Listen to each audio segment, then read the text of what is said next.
જીગીસાબેન પટેલ ગોંડલ ખાતે પહોંચી ચૂક્યા છે। આ દ્રશ્યો જે દેખાડી રહ્યો છું, જીગીસાબેન અને અલ્પેશભાઈ નું સ્વાગત છે તે ભવ્યથી ભવ્ય કરવામાં આવી રહ્યો છે। જે અત્યારે અહીંયા પહોંચ્યાની સાથે જ તેમની ઉપર જે રીતના ફૂલ વર્ષા છે તે કરવામાં આવી રહી છે। તેમના સમર્થકો બહોળી સંખ્યામાં છે તે અત્યારે તેમની સાથે છે તે અત્યારે જોડાયા છે। અત્યારે જે પ્રકારના દ્રશ્યો અત્યારે જોવા મળી રહ્યા છે, શું કહેશો?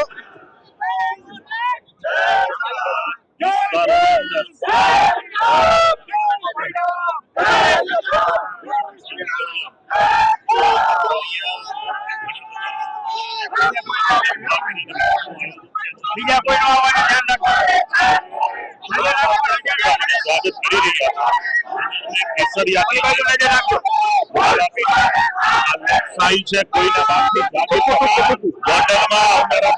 મજબૂતાઈ સાથે કોઈ વિરોધ નથી। ગોંડલમાં અમે દર્શન કરવા આવ્યા છીએ। ગોંડલ ને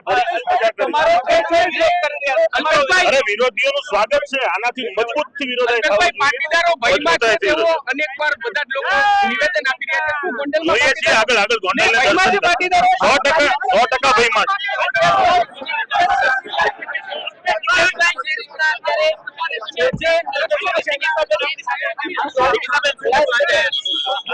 અમે જે કઈ પણ સુલતાનપુરની સભામાં જે કઈ પણ પ્રસ્તાવ દેખવામાં આવ્યો અને કહેવાય ને કે ગોંડલ છે ને એ ગુજરાતનું એક અભિન્ન છે અને કોઈ પણ લોકો આપણને ત્યાં આવવા માટે રોકી ના શકે, કોઈ પણ લોકો પડકાર ના ફેંકી શકે અને કહેવાય ને કે ગોંડલની જનતાને અમે એટલું દર્શાવવા આવ્યા છીએ કે તમે જે ભયની અંદર જીવો છો એ ભયની અંદર જીવવાની કોઈ જરૂર નથી। આવી લુખી ધમકીઓ તો ઘણી બધી મળતી રહેશે અને એ ધમકીઓને સ્વીકારી અને આજે અમે ભય મુક્ત થઈ અને ગોંડલમાં તમારી સમક્ષ ઉપસ્થિત છીએ।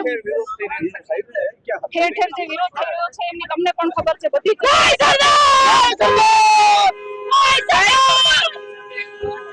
જોયું ચોક્કસથી જીગીસાબેનના સમર્થકો છે તે નારેબાજી સાથે અત્યારે અહીંયા પહોંચ્યા છે। બીજી તરફ તેમનો વિરોધ છે તે કાળા વાવટા ફરકાવીને કરવામાં આવવાનો છે। એ પણ દ્રશ્યો મેં આપને દેખાડવાનો પ્રયાસ છે તે કરવા જઈ રહ્યા છીએ। જ્યારે અલ્પેશભાઈ ગોંડલની અંદર એન્ટર થઈ રહ્યા છે તે પહેલા તેમનો ભારે વિરોધ છે તે થઈ રહ્યો છે। અત્યારે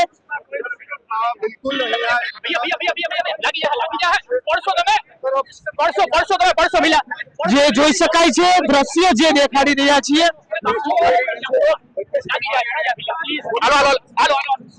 ચોક્કસથી જે તેમના સમર્થકો અત્યારે તેમની સાથે છે। બહોળી સંખ્યામાં બંને પક્ષના સમર્થકો અત્યારે અહીંયા ભેગા થયા છે। એક તરફ જીગીસાબેનનો વિરોધ છે તે કરવામાં આવી રહ્યો છે, બીજી તરફ તેમના સમર્થકો સાથે તેઓ ગોંડલની અંદર પ્રવેશ કરી રહ્યા છે। આ જે દ્રશ્યો અમે આપને દેખાડી રહ્યા છીએ, એક તરફ આ તેમનો પ્રવેશ છે તે થઈ રહ્યો છે, બીજી તરફ તેમનો વિરોધ કરવામાં આવી રહ્યો છે।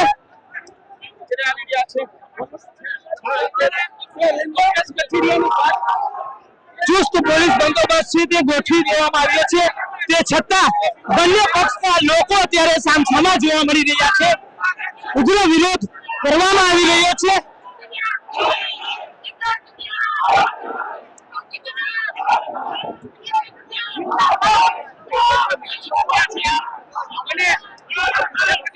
જે રીતની સ્થિતિનું નિર્માણ થયું છે એ સ્થિતિનું નિર્માણ જોતા એ પ્રકારે લાગી રહ્યું છે કે થોડી જ વારની અંદર છે કે કોઈ અનિચ્છનીય બનાવ પણ છે તે બની શકે છે। ઉગ્ર વિરોધ જે કરવામાં આવી રહ્યો છે તેના દ્રશ્યો જે દેખાડી રહ્યા છીએ।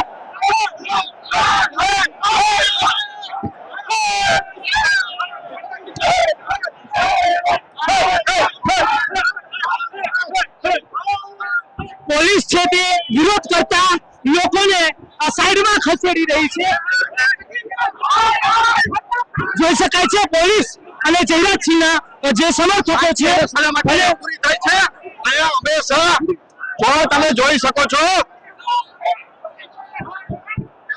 જે રીતના જોઈ શકો છો શાંતિ ડોળવા આવી ગયા છે। અલ્પેશભાઈ જે રીતના જોઈ રહ્યા છો બંને પક્ષ વચ્ચે જે અત્યારે આખું વાતાવરણ સર્જાયું છે તે જોતા એ પ્રકારે લાગી રહ્યું છે કે બે પક્ષો સામે સામે આવ્યા હોય અને જે રીતના વિરોધ છે તે તેમનો કરવામાં આવી રહ્યો છે।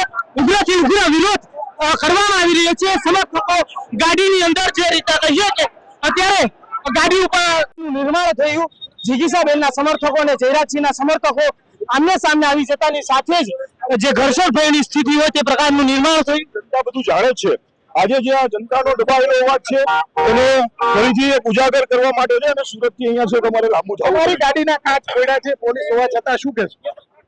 અહીંયાના સ્થાનિક જે ધારાસભ્ય છે એમની પાસે પાવર છે સત્તાનો, કંઈક ને કંઈક એનો દુરુપયોગ થઈ રહ્યો એવું સ્પષ્ટપણે લાગે છે. આજે પોલીસ તંત્રને પણ ઘણા વર્ષોથી ખિસ્સામાં રાખીને જ આજે આ ગોંડલની જનતાને દબાવવાના પ્રયાસ થયા છે. ત્યારે આ પ્રકારની અલ્પેશભાઈ આવી રહ્યા છે, તેમની સાથે પણ વાત કરવાનો પ્રયાસ છે તે કરીશું. દર્શન કરવા માટે પહોંચ્યા છો, આશાપુરા માતાજીના દર્શન કરો છો. આ મંદિર છે ખૂબ જૂનું ને પૌરાણિક છે. રાજા ભગતસિંહજી વખતનું આ મંદિર છે. દર્શન કરી અને એમણે જે ગોંડલની સ્થાપના કરી તેવું ગોંડલ થાય એની અમે આશા રાખીએ છીએ. હજી તો ગોંડલ ફરવાની શરૂઆત પણ નથી થઈ, ત્યાં ગાડીઓ પર હુમલા કરવા, ગાડીઓના કાચ ફોડવા, લોકોને રોકવાના જે પ્રયાસ થઈ રહ્યા છે. એટલે ખરેખર હજી તો અડધો કલાક થયો છે તો અમને જાણવા મળ્યું કે ગોંડલ મિર્જાપુર છે. આખો દિવસ ફરીશું અને ગોંડલના લોકોને મળીશું. અલ્પેશભાઈ, વિરોધ શું છે અહીંયા? મને તમે શા માટે તમે અહીંયા સુરતથી અહીંયા પહોંચ્યા છો?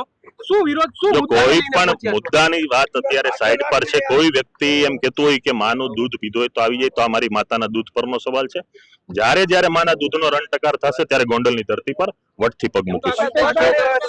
અલ્પેશ કથિરિયા ચોક્કસથી તેઓ કહી રહ્યા છે કે અનેક વખત જ્યારે તેમના દ્વારા કહેવામાં આવ્યું હતું કે માનું દૂધ પીધું હોય તો ગોંડલની ધરતી પર પગ મૂકે. આ વાતને લઈને હવે અલ્પેશભાઈ છે તે ગોંડલ ખાતે પહોંચ્યા છે. ગોંડલ ખાતે પહોંચતાની સાથે જ ઘર્ષણના દ્રશ્યો છે તે સર્જાયા હતા અને જે આખો વિરોધ છે તે તેમના કરવામાં આવ્યો હતો. બંને સમર્થકો આમને સામને થઈ જતાની સાથે જ ગાડીના કાચ છે તે ફોડી નાખવામાં આવ્યા છે. જે આખી ઘટનાને અત્યારે કહીએ કે જે અલ્પેશભાઈ પહોંચતાની સાથે જ તેમના સમર્થકો પણ બહોળી સંખ્યામાં અત્યારે ગોંડલ ખાતે પહોંચ્યા છે. બંને પક્ષના સમર્થકો જે અત્યારે અહીંયા પહોંચ્યા છે તેને જોતા એ પ્રકારની સ્થિતિનું નિર્માણ થઈ રહ્યું છે કે કોઈ મોટી જે રીતના કહીએ કે ઘટના હોય તે પ્રકારના અત્યારે સ્થિતિ જે આખી નિર્માણ જવા પામી છે. જે અલ્પેશભાઈ અત્યારે મંદિરે દર્શન માટે જઈ રહ્યા છે, તેમના સમર્થકો બહોળી સંખ્યામાં તેમની સાથે જોડાયા છે. ત્યારે આ જ રીતના સમગ્ર દિવસ દરમિયાન છે તે અલ્પેશભાઈ છે તે અહીંયા ગોંડલની અંદર રહેવાના છે ને સમગ્ર દિવસ દરમિયાન તેઓ ગોંડલની અંદર ફરી અને ગોંડલની જનતા સાથે છે તે વાત કરવાના છે. ગોંડલની એક એક વ્યક્તિ સાથે તેઓ મળવાના છે તેવું તેમના દ્વારા કહેવામાં આવ્યું છે. રિપોર્ટર સાહિલ જપ્પા, કેમેરામેન પ્રદીપ પાઠક સાથે BSN TV ન્યૂઝ ગોંડલ. સમર્થકો ગાડીની અંદર જે રીતે કહીએ કે અત્યારે ગાડી ઉપર ત્રાટકી પડ્યા હોય એ પ્રકારના દ્રશ્યો અત્યારે સર્જાયા છે. સતત પોલીસ છે તે બંને પક્ષના સમર્થકોને સાઈડમાં ખસેડી રહી છે. તે છતાં જે ધક્કામુક્કીના દ્રશ્યો સર્જાતાની સાથે જ હવે જે આખો વિરોધ છે તે કંઈક અલગ જ દિશા લેતું હોય તે પ્રકારનું લાગી રહ્યું છે. ઉગ્ર વિરોધ તેમનો કરવામાં આવી રહ્યો છે.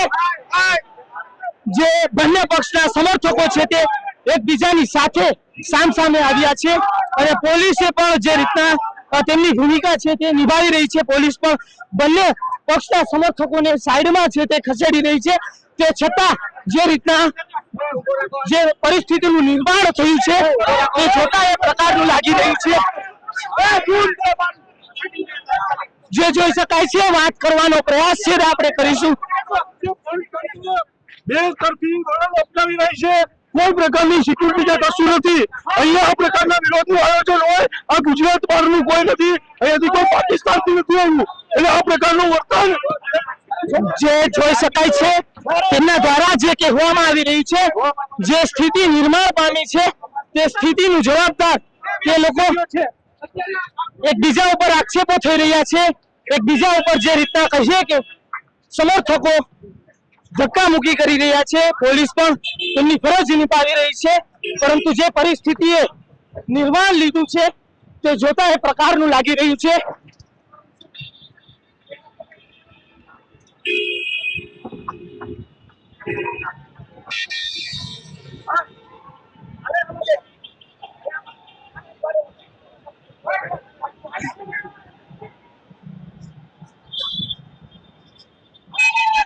જે જોઈ શકાય છે ખૂબ જ ગંભીર પરિસ્થિતિનું નિર્માણ છે તે થયું છે.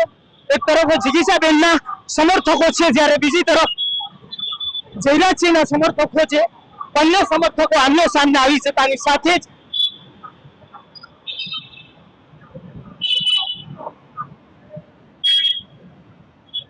જે દ્રશ્યો અમે આપને સીધા જ દેખાડી રહ્યા છીએ ગોંડલ ખાતેથી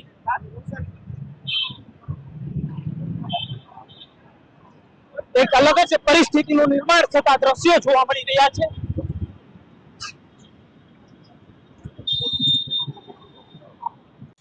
અમે અમારો કાર્યક્રમ આગળ શરૂ રાખીશું. જે થાય છે આગળના કાર્યક્રમમાં આશાપુરી માના દર્શન કર્યા છે. હવે અમે પ્રમુખ સ્વામી બીએપીએસ દર્શન કરીશું. ત્યારબાદ આગળના રૂટમાં ગોંડલની જે કોઈ પણ નામચીન આપણા વડીલો છે, ઐતિહાસિક ભૂમિના જે નરબંકા છે, એમને ફૂલહાર કરીશું, એમનું સ્વાગત કરીશું, એમના આશીર્વાદ લેશું અને અમારી જે અહીંની ટીમ છે એ લોકોને મળી અને આગળનો કાર્યક્રમ આજ સાંજ સુધી અમે જ્યાં સુધી દરેક લોકોને મળી ન શકાય, દરેક પ્રતિમાઓ જોઈ ન શકાય, જે નામચીન ગોંડલના ચોકો છે એ ચોકોની પણ અમે મુલાકાત. જયરાજસિંહના સમર્થકો કહી રહ્યા છે કે સુરતમાં રાજકારણ ન ચાલ્યું એટલે હવે ગોંડલ આવી રહ્યા છે. રાજકારણ કોનું ચાલશે એ તો 2027માં નક્કી થશે. અત્યારે કોઈ રાજકારણનો સમય પણ નથી, પણ એની જે બોકલાહટ છે, જે ભયનો માહોલ જે લઈને પબ્લિક બેઠી છે ને આજે એના અંદર ભયનો માહોલ જોઈ અને અમને ખૂબ ખુશી થઈ.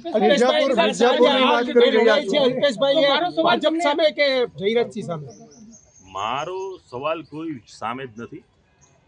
મારી એક જ વ્યાસ છે કે કોઈ પણ વ્યક્તિએ કોઈ પણ નાના કે મધ્યમ વર્ગના વ્યક્તિને દબાવી અને પોતાનું શાસન ન કરવું જોઈએ અને આ કોઈ પણ કારણોસર અમે ચલાવી નહીં. એટલે ભયનું શાસન છે એવું માનો છો? જોયું ને તમે. તમારું